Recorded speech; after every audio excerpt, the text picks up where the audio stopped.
Susan, you are muted. Good morning. Welcome to the second webinar of Research Recovery and Rescaling. My name is Susan Vernon Devlin, and I am the Manager of Communications and Marketing for Rosen College of Hospitality Management. I would like to introduce you all now to Dean Yucheng Wang, who will start our webinar series. Dr. Wang. Thank you very much, Susan, for your introduction.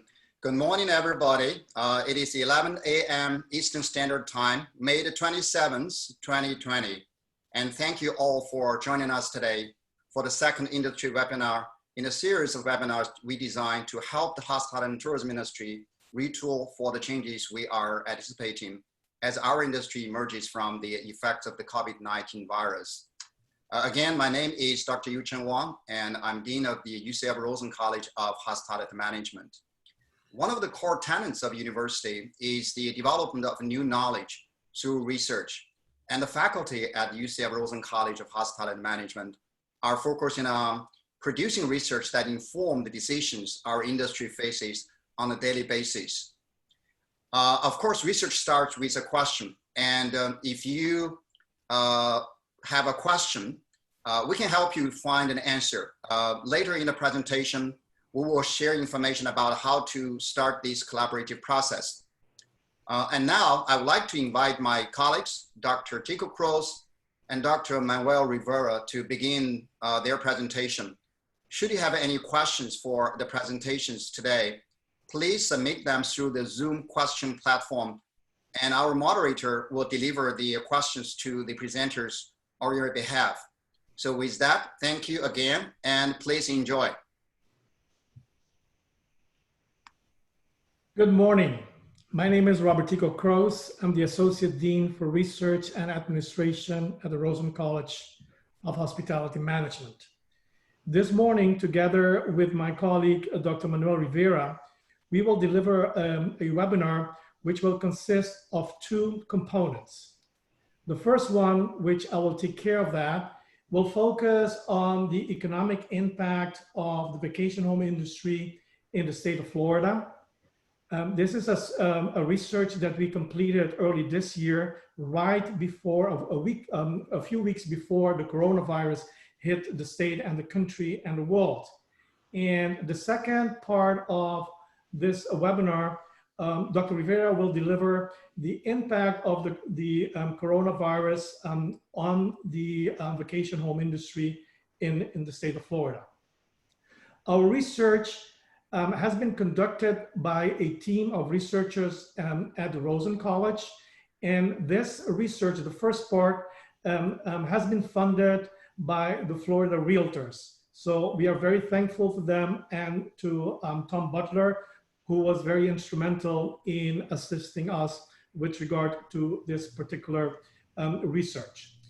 Then, of course, our team was also assisted by partners that we have in the industry, which is very important. And I want to share some of the names with you so you understand that this was a very in-depth research that we conducted about the impact of the vacation home industry in the state of Florida.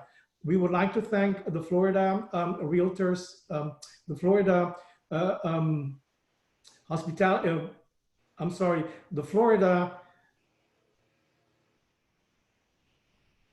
Vacation Home Management Association, Airbnb, and also Key Data for their support.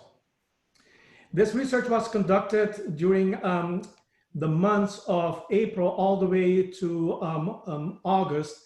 And during 4 months of data collection, we collected data from owners, guests, and management companies. You can see on this slide that we had 1,700 responders, owners responders, over 6,000 guests, and 157 management companies throughout the state. The survey basically focused on demographics, also focused on the frequency of the use of the units, their spending behavior, their satisfaction level with their experience at the vacation home, and also the state of Florida, and also with regard to their intention to return to the state. So that's also very, very important. You can see in the next slide that the research that was conducted focused on 25 counties of the total of 68 counties in the state, which represented almost 90% of the total registered inventory in the state. This is about 124,000 units of a total of 134,000 units registered in the state of Florida. This is very important because it shows how vast the research was and how comprehensive in terms of the territories that were involved in this particular research. What is also important is what we found out in terms of the motivation of the tourists, and the next slides will cover mainly the results of the respondents as tourists.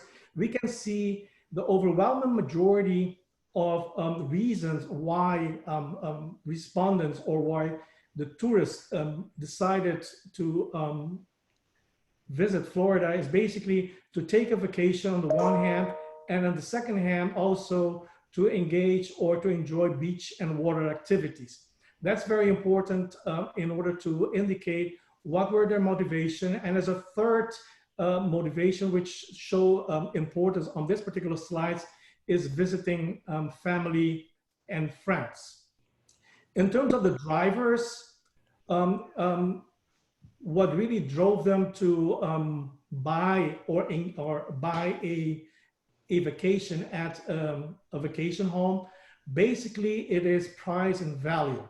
We can see that a lot in several of the research that we have done in the past, that usually one of the most important drivers why people stay at a vacation home compared to other accommodation sectors is basically price and value. There are some other drivers which are important, such as freedom and privacy, have more space, and also spending some time together with the family where everybody can be together. So those are important drivers. But the most important driver in this respect is basically price and value. In terms of their satisfaction, the perception of satisfaction, they're highly satisfied with their experience at a vacation rental home. They're satisfied with their experience in Florida, and also they have very strong revisit intentions to Florida, and also to repurchase a vacation home if when they come back to the state. So we can see here that those tourists who engage in this type of experience are highly satisfied with their experience, both in terms of their accommodation at the vacation home, but also in terms of the state. And they plan to come back to the state, to Florida, but also to stay in a vacation home in the future.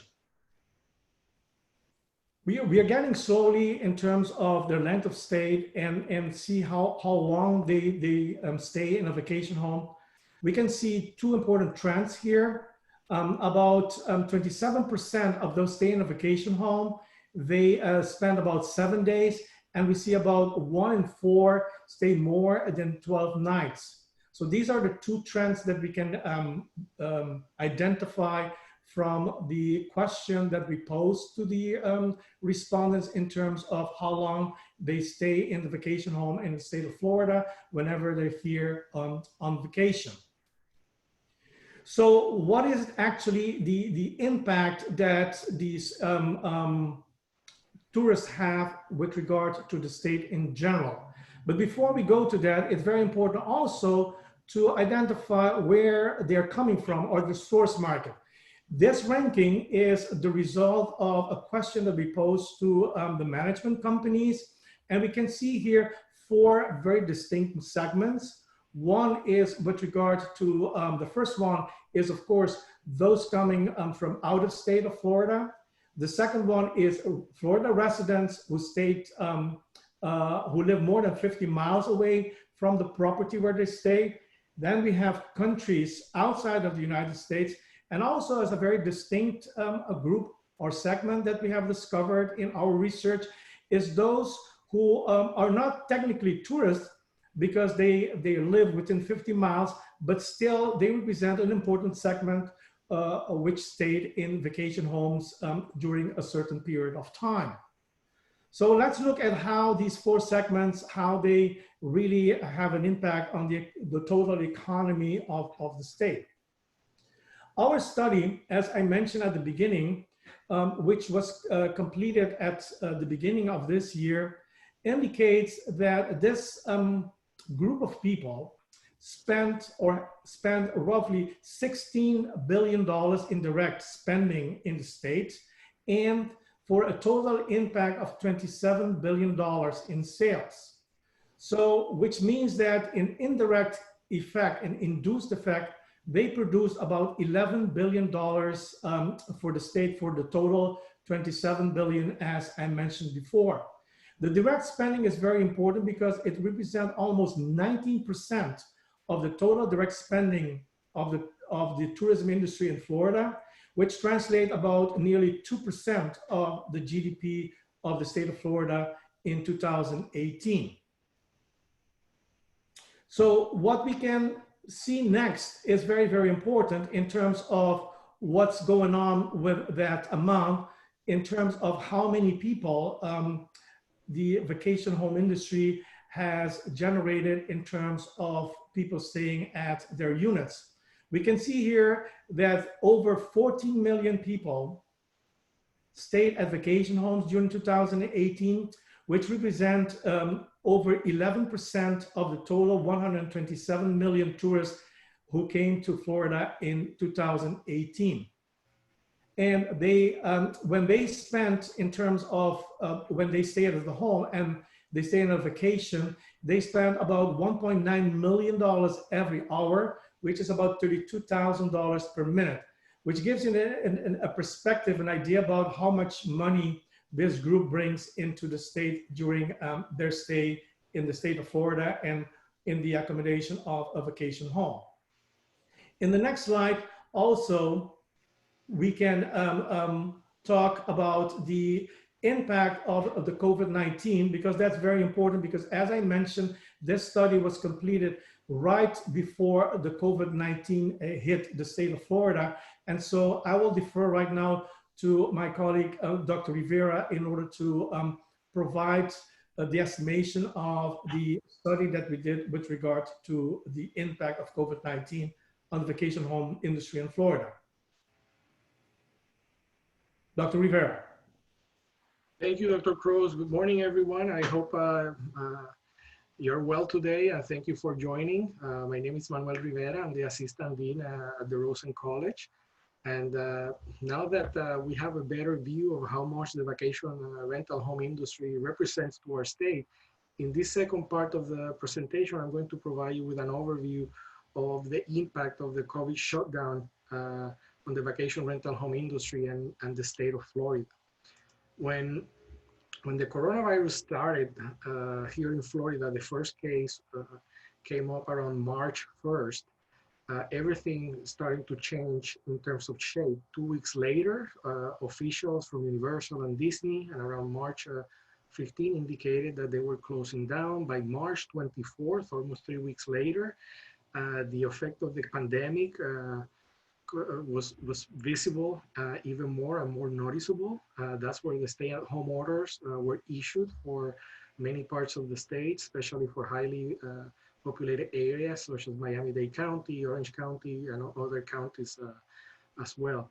So in the weeks that follow, the state started to feel the impact. And since then, the vacation rental home industry has been at a halt.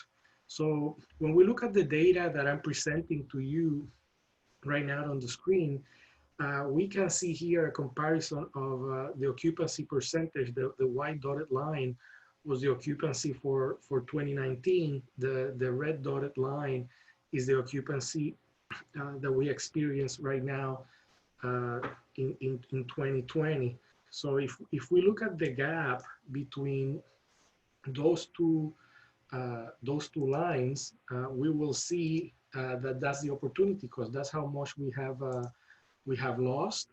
And we can see that part here on the screen. So when we look closer, you can see a significant drop in the month of March that stayed current basically until today, this last week of May. And of course, this drop in occupancy has been felt more in different parts of the state.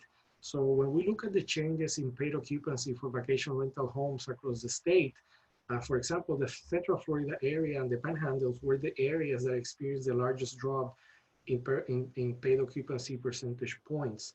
The available data points that we have are in the double digits. So this is data that we secure through our partners at Key Data, and we see a double-digit decrease of 32% during this period.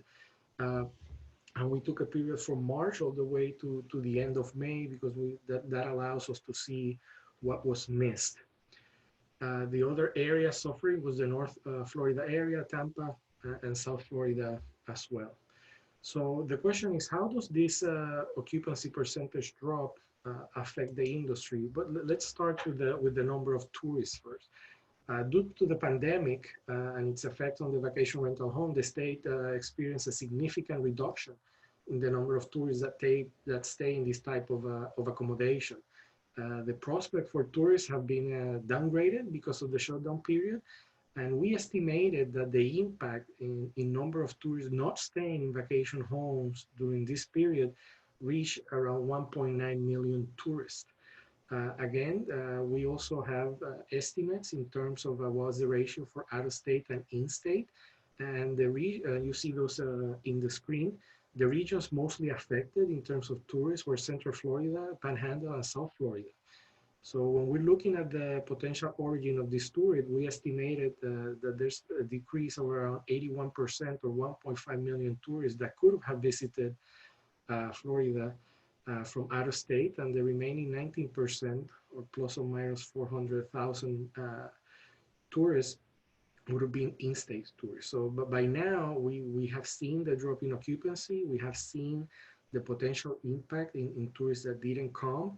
So let's start looking at the figures in terms of the economic impact and monetary loss from this. In the screen, I'll show you right now the total direct impact for the state of Florida due to the COVID-19 pandemic. So as you saw before, the prospect of 1.9 million tourists in a vacation home would have represented an impact of $2.4 billion. A large portion of this, again, is attributed to the out-of-state tourists that didn't come, of around $2.18 billion. So in terms of how this impact will be distributed against regions, again, we see that South Florida, Central Florida, and the Panhandle are the areas that are experiencing the largest economic contraction based on these tourists that did not come to Florida. Now, we know that this is the direct impact. This is what the tourists will spend here in Florida, but we're also cognizant that there are other impacts, which is the indirect and induced impact. So during the shutdown period, the trickle-down effect for the tourist staying in a vacation home will indicate that there will be a reduction in the total output generated. That includes also the indirect and induced. So when we look at the figures here, the total impact that will not come is around $4.35 billion. For that, 2.3 is in the direct, 1.2 billion is in indirect, and 761 million, it will be in induced effect. The multiplier in this case is 1.83, and this captures the propensity of businesses and households to buy goods and services from within the region. So that means that for every dollar not spent by these tourists, an additional 83 cents are not going to go to the local businesses and the local economy. That money that should have recirculated through Florida's economy because of these tourists, and right now that is not there. So the impact goes beyond the owners and management companies who operate these rental homes. also to other businesses in the surrounding. Now, the impact from COVID goes also beyond the direct, indirect, and induced, and there's a significant impact to the state, and that is in terms of the taxes collected. The bed tax not collected due to this, and here for the beds that we're just looking at the taxes that were not collected because of the spending in the lodging aspect, the rental of the unit.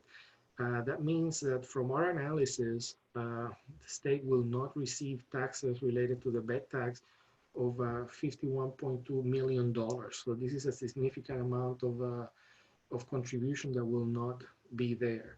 So when we look and put these numbers into perspective, the period of the analysis for which we conducted this impact figure is 77 days. And we see, if we contrast these results from the presentation, from the early part of the presentation from Dr. Crows, we see that the total impact of this industry that it has in 2018 when we finish the report has been compromised.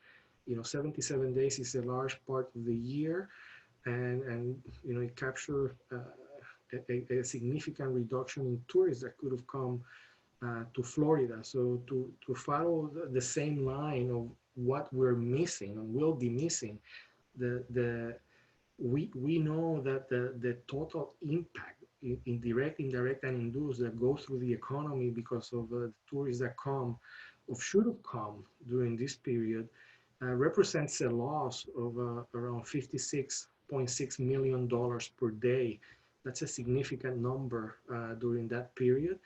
That translates into $2.3, almost $2.4 million per day, almost $40,000 per minute, and around $655 per second. So, and this is the total contribution to the state, the direct, indirect, and induced. So as you can see, the sector has been hit hard, and the inability for those tourists to come during this period will also affect others because of the multiplier effect. The question that remains is when and how we will come back to normality. So when we look at the data, we are cognizant that considerable challenges remain ahead of us, and it's starting. We need to start with the unknown duration of the pandemic and the future of travel restrictions, and this affects both in the context of domestic and international travel. So, but when we look at this chart provided by our friends at Key Data, I want to show you some information real quick here.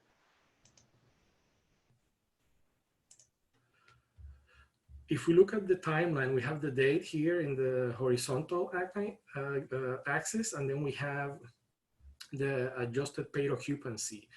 And we see that we capture here from the month of March. Hold on one second.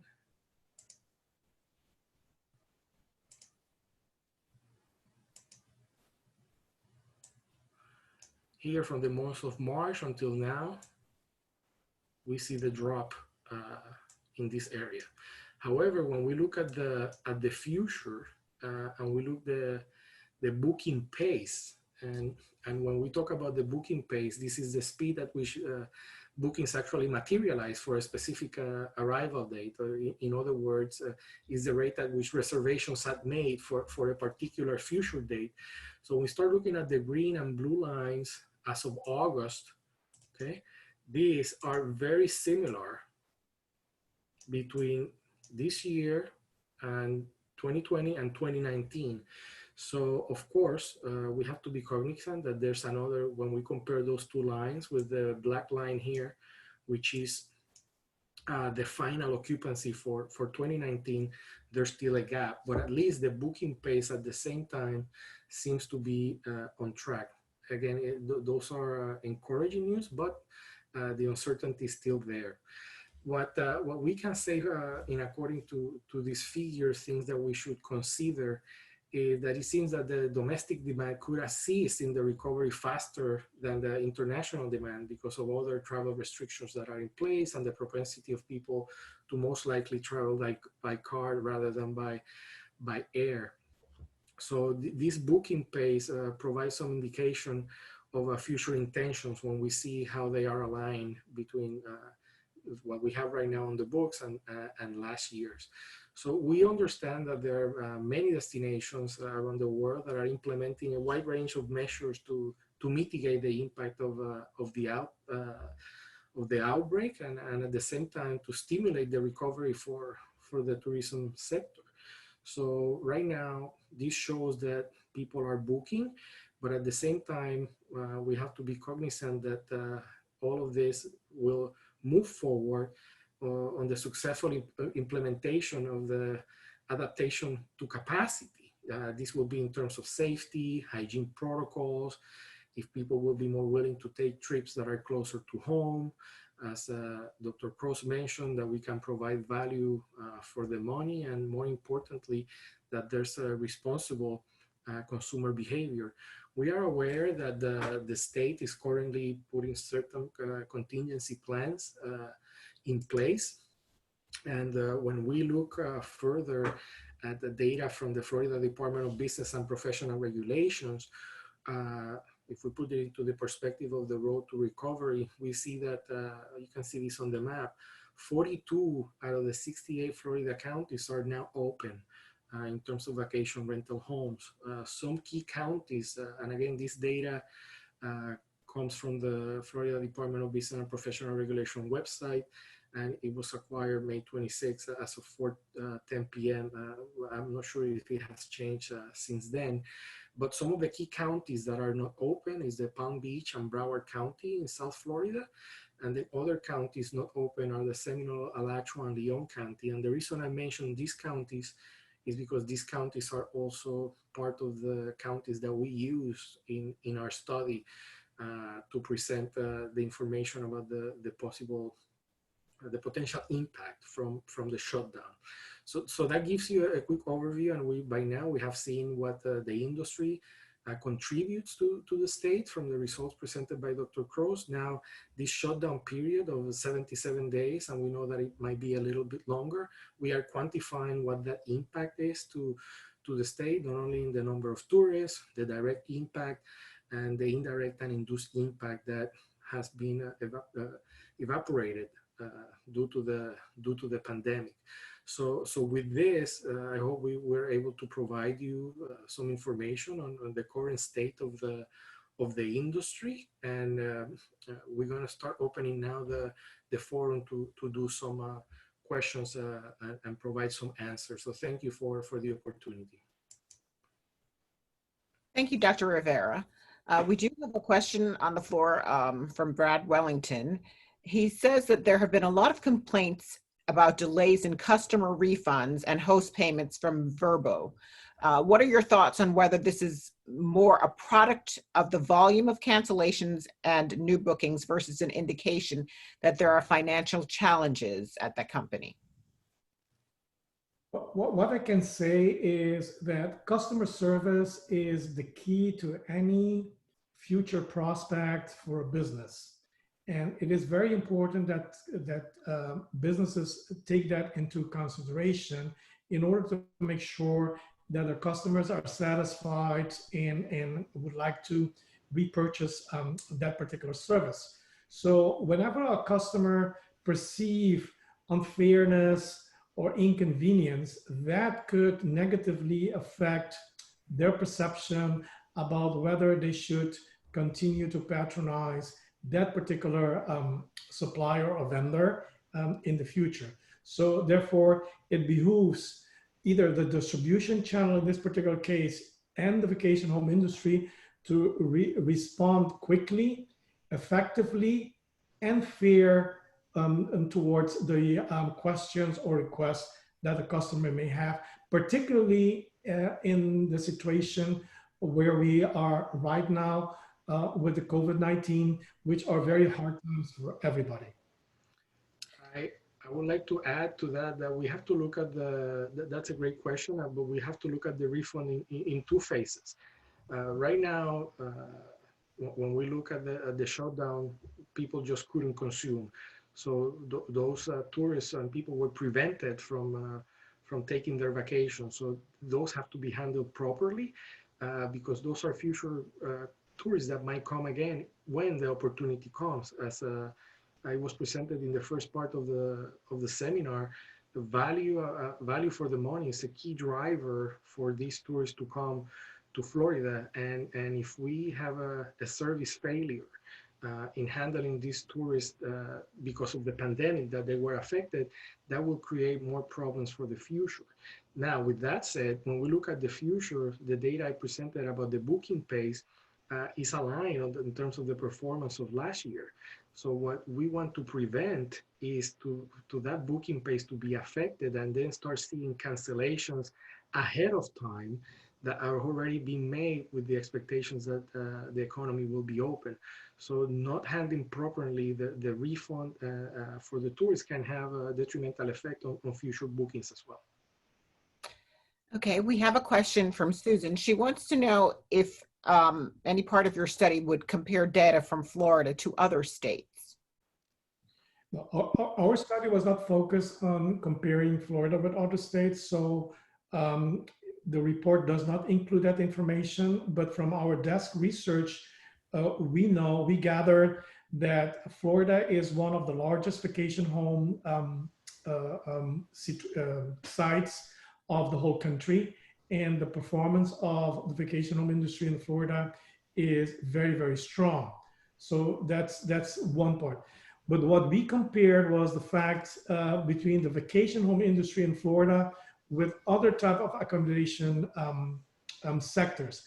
For example, the ADR of the vacation home industry last year was $172, and which was almost 20% higher than what the state's ADR is with regard to the hotel sector. So that's very important to know, because it shows how strong the vacation home industry is. The other thing that we know, and which is the third and final aspect, is that in several counties, and we did 25 counties out of the 68, the vacation home industry in terms of bed tax performance is stronger than the hotel sector in those counties. So that is very important because it creates a new dynamic in the conversation among the stakeholders and for the DMOs in order to know where to allocate their marketing resources in the future in order to create more benefits to that particular county. Thank you, Dr. Cruz. We have a question from Sandra in Portugal. She says the research uses some secondary data. She wants to know if you are planning to get primary data from tourist perceptions and employees of hotels and other facilities to do a comparison. This particular research was based on primary data. So we did about more than 6,000 respondents who were tourists. Nearly 2,000 were owners of the vacation homes, and about 200 were management companies in the state of Florida. So it was focused or based on primary data.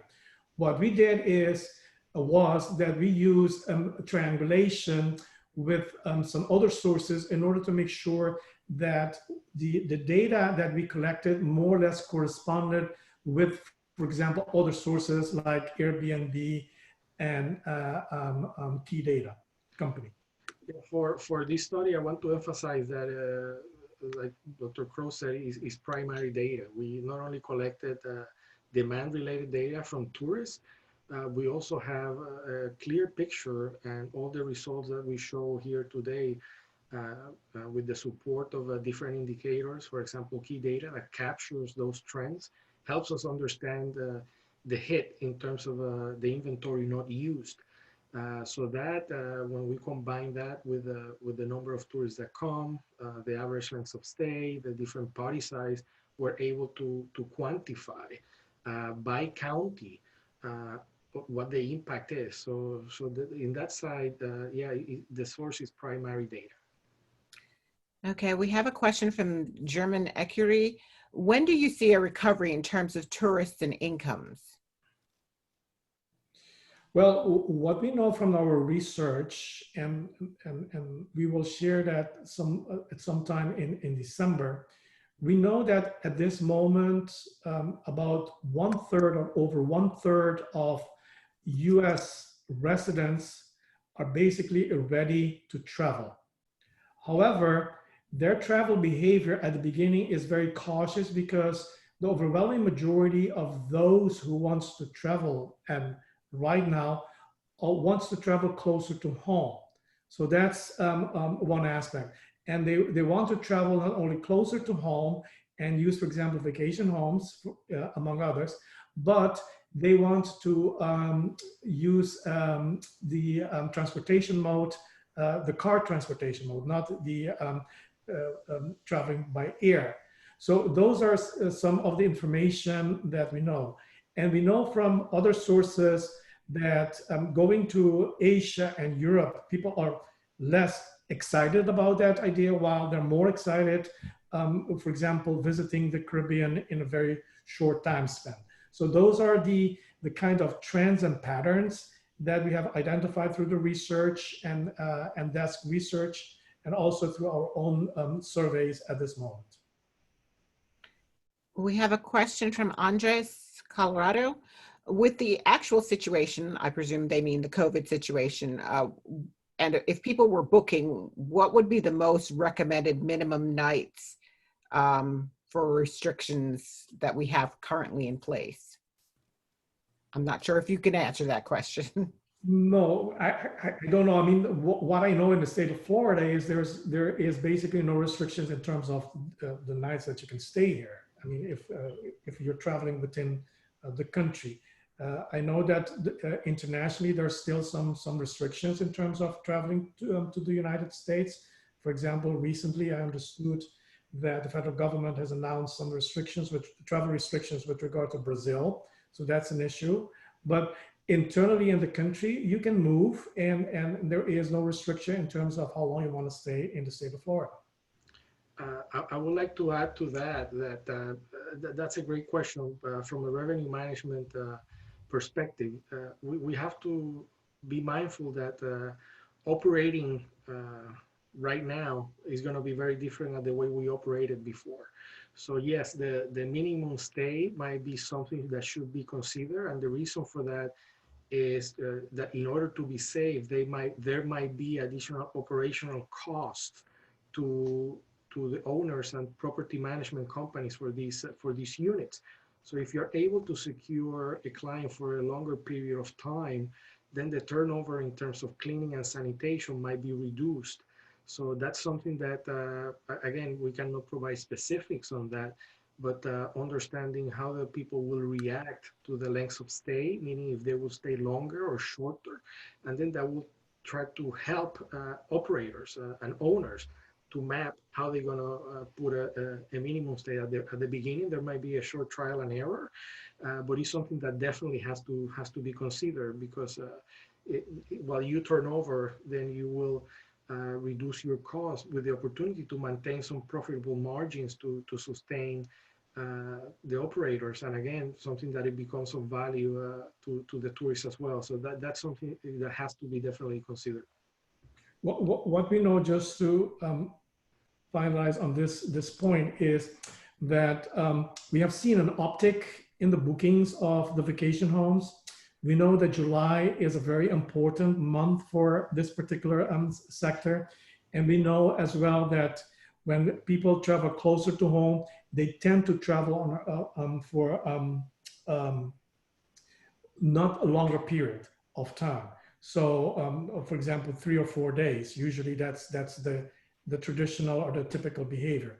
Of course, right now we don't know for sure, because we have been isolated for quite a number of weeks. So people have not only a pent-up demand towards vacationing or leisure, enjoying leisure activities, but also this emotional pent-up that they want to spend some time vacationing. So that's very important, but we don't know exactly how that will pan out in the near future. Okay, I just want to remind our participants to type their questions into the question and answer field. I have a question from Patricia Moore. She would like to know if you think tourists will be willingly pay higher fees for cleaning or PPE needed during their stays if it comes with their vacation rental? Well, we haven't asked that question, so we don't know for sure. The only thing is I can say is I can speculate right now is that, of course, people, if they go on vacation, they will take into account their health, the safety. That's very important. Whether that will translate into they want to pay more, that I don't know, because it's if we compare it with traditional behavior with regard to how people would say in terms of sustainability or a clean air. Usually people tend to say, the perception is they would say yes, but when it comes to payment, the willingness to pay is not really aligned with their perception with regards to pay.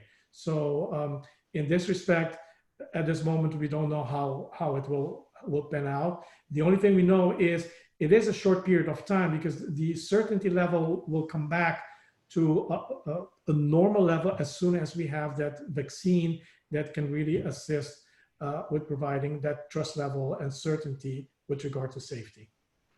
From a pricing perspective, operators need to start considering, and you had great questions before in terms of the minimum length of stay. So if you put all these things into perspective, operators need to start thinking on how to bundle the prices. And definitely safety and hygiene are going to be very important in the consumer's mind. So it's the way how all this is presented. So yes, they want to ensure not only the safety for the current guests, but the ones who follow after. So whoever come up with a proper offering that ensures the safety and allows those people to come to have their leisure time, I'm pretty sure that people will see that while they make the reservations and be upfront on what they get and make sure that you deliver. Okay, we'll take one more question from German Ecurie. Dr. Kroos and Dr. Rivera, given your research has also been in the Caribbean for different sources, but not particularly for this one, what destinations would be considered an alternative to Florida for a vacation home rental at the time, considering the impact of COVID-19?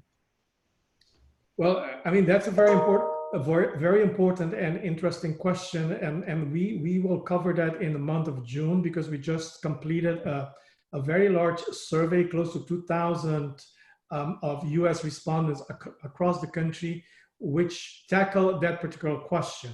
So what we know is there is a very strong travel desire to the Caribbean, but that the distribution of that desire is not the same across all the islands in the Caribbean. So we will expect some islands to do better than others, but that information we will share during our June webinar. Yeah, on the short term, I think that Florida has an advantage due to the access to a market that can come through driving. As people feel more confident, and people definitely want to have fun and have some leisure time. It seems that the viable option that is for them is through driving. So that puts in the short term creates an opportunity for Florida. Once things start to open up and people have more clarity in terms of their health value and how they see the risk taking of going on a vacation, then the other will follow and the Caribbean will become more attractive. We will, as Dr. Kroos said, we will talk more about that in future seminars. But if we take it as in the immediacy and long term, I think there's an opportunity in the short term for vacation rentals home in Florida over other destinations. Thank you, Dr. Rivera, Dr. Kroos. Dr. Kroos, I will toss it back to you for one final word on our upcoming webinars. Thank you. Thank you, Susan. I would like to thank on behalf of the Rosen College, the Dean Wong and Dr. Rivera for your time and your participation in this particular webinar. I would like to invite you for our next webinar, which will take place on June 10th at 10 a.m. Eastern Time. And the topic is travel intentions during COVID-19.